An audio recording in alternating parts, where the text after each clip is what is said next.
На 2 јули 1964 година, патувајќи кон Титоград, сегашна Подгорица, на реванш средбата во квалификациите за влегување во втората фудбалска лига Исток, фудбалерите на Брегалница доживееја тешка сообраќајна несреќа кај Мурино, Црнагора, во која животот го загуби техникото Никола Караколев.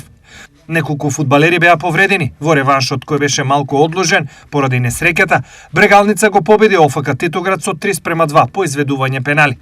Јунак на средбата беше голманот Симеон Ефремов кој одбрани 3 пенали и постигна гол од пенал. Во регуларно време средбата заврши со победа на ОФК Титоград со 1:0, како и првата средба во Штип, кога стрелец за голот за Брегалница беше Иштван Гордош. Заради тоа што двете средби завршија со ист резултат од 1:0 во полза на Брегалница и победа на ОФК Титоград, се изведуваа пенали во Титоград.